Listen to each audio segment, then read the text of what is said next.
अब आपको सीधी तस्वीरें दिखाते हैं। प्रेस कॉन्फ्रेंस की जा रही है बीजेपी की तरफ से। संबित पात्रा क्या कुछ कह रहे हैं, सुनते हैं। सख्त कानून आज बना है। 45 एमपी के बोलने के क्रम में आज राहुल गांधी जी ने भी भाग लिया और राहुल गांधी जी ने भी अपने मंतव्य को रखा, मगर हुआ वही जो हम सबको संदेह था, हुआ वही जो राहुल गांधी जी के साथ हमेशा होता है। झूठ का पुलिंदा, देश को भ्रमित करने की कोशिश, सदन के अंदर हंगामा खड़ा करने का प्रयास, क्योंकि आप झूठ, अमर्यादित शब्द, इन सब का प्रयोग करोगे तो सत्यापन के लिए आपको बोला जाएगा, अमर्यादित शब्द हटाए जाएंगे। तो आज वही हुआ है। राहुल गांधी जी के पास कोई तथ्य नहीं थे। राहुल गांधी जी के एक एक करके बिंदुवार, सिलसिलेवार तरीके से कहां कहां उन्होंने झूठ बोला और सत्य क्या है, मैं आपके समक्ष इस प्रेस वार्ता में रख रहा हूं। नंबर एक, और पूरे गंभीरता के साथ, यह प्रेस कॉन्फ्रेंस कोई साधारण प्रेस कॉन्फ्रेंस नहीं है। इस प्रेस कॉन्फ्रेंस में आज राहुल गांधी जी के उस तथ्य को, जो अतथ्य है और जो झूठ है, जिसको तथ्य के रूप में पेश करने की कोशिश पार्लियामेंट में की, कि स्टूडेंट्स के सदन मार्च, पार्लियामेंट मार्च के ऊपर गोली चलाई गई, इसका खंडन किया जाता है कड़े शब्दों में। आज राहुल गांधी ने कहा स्टूडेंट्स के ऊपर गोली चलाई गई। भारतीय जनता पार्टी स्पष्ट शब्दों में कहती है, आधिकारिक रूप से कहती है, सारे बातचीत के बाद कहती है कि गोली नहीं चलाई गई। राहुल गांधी जी ने झूठ बोला कि गोली चलाई गई, गोली नहीं चलाई गई। उन्होंने कहा कि गोली चलाने का जो फरमान था, जो ऑर्डर था, जो हुक्म था, वो देश के गृह मंत्री आदरणीय अमित शाह जी ने दिया। झूठ, क्योंकि गोली चली नहीं तो ऑर्डर कहां से आएगा।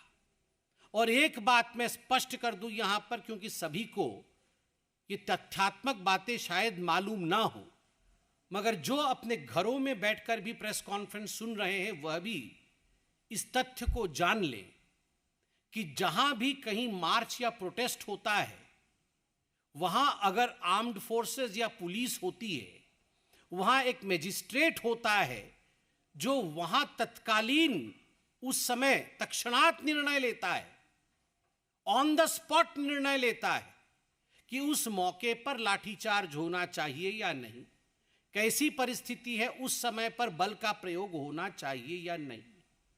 यह निर्णय देश के गृह मंत्री नहीं लेते हैं, वहीं मौजूद मजिस्ट्रेट लेते हैं। तो गोली चली नहीं, किसी ने गोली चलाने का हुक्म नहीं दिया और लोकल मजिस्ट्रेट मौजूद होते हैं। यह सब विषय नेता प्रतिपक्ष को मालूम होना चाहिए, और मैं नहीं कह रहा हूं कि मालूम नहीं होगा।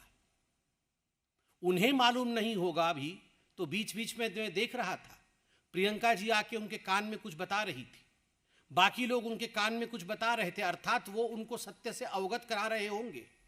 मगर फिर भी जागते हुए जो लोग सोना चाहते हैं उनको जगाया नहीं जा सकता है। राहुल गांधी जी भ्रम फैलाने के लिए गोली चलाने की बात कही, नंबर एक। नंबर दो, उन्होंने कहा कि देश के गृह मंत्री कहां हैं, क्यों नहीं मौजूद है। राहुल जी, आपकी तरह देश के गृह मंत्री मेरे नेता हैं, आपके भी नेता हैं, आपके भी देश के गृह मंत्री हैं। बड़े सम्मान भाव के साथ उन्हें हिंदुस्तान देखता है। देश के गृह मंत्री आपके तरह चोरी चोरी, Chupke Chupke, secretly foreign trips पे नहीं जाते हैं। मैं सीना ठोक के कहता हूं, देश का गृह मंत्री आदरणीय अमित शाह कार्यक्रम करते हैं, पब्लिकली पब्लिश्ड कार्यक्रम होते हैं। वो जहां जाते हैं, वो कहां होते हैं, वो क्या कर रहे होते हैं, किस कार्यक्रम में सम्मिलित होते हैं, ये पब्लिकली पब्लिश्ड होता है, सोशल मीडिया में जारी होती है, मीडिया जानती है। वो सदन में ही मौजूद थे।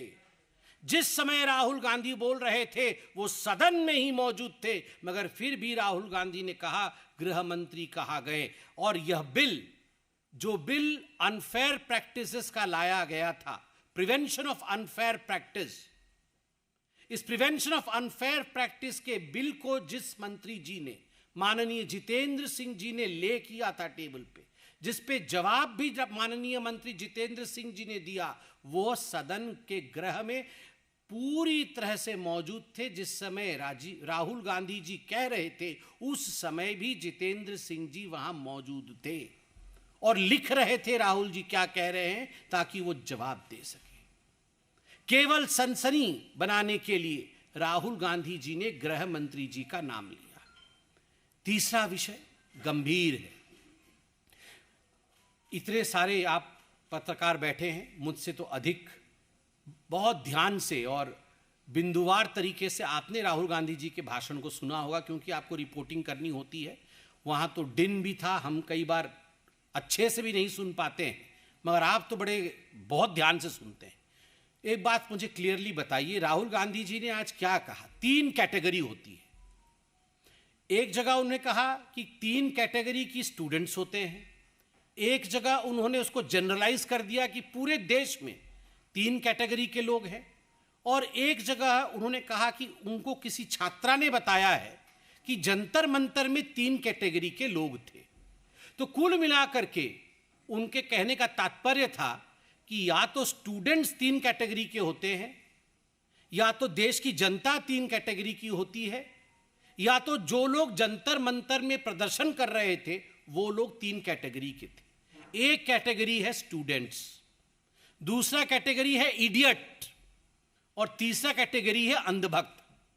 मतलब अगर स्टूडेंट्स के हिसाब से वो बोल रहे थे, बाकी आप लोग समझदार हो, उनके क्लिप्स निकाल लो। मैंने उनके क्लिप्स पूरे देख के 5 मिनट लेट हुआ, विलंब हुआ प्रेस कॉन्फ्रेंस में, क्योंकि मैं क्लिप देख रहा था वो क्या बोल रहे थे। एक जगह उन्होंने स्टूडेंट्स की 3 कैटेगरी बताई है कि एक स्टूडेंट होता है जिसका दिल बड़ा होता है, जिसका दिमाग भी बड़ा होता है और वो सीखना चाहता है।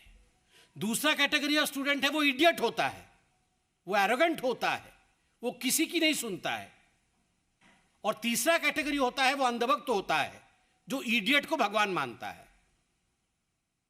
मतलब देश के स्टूडेंट का अपमान, अगर स्टूडेंट का 3 कैटेगराइजेशन किया है तो ये देश के स्टूडेंट्स का अपमान है।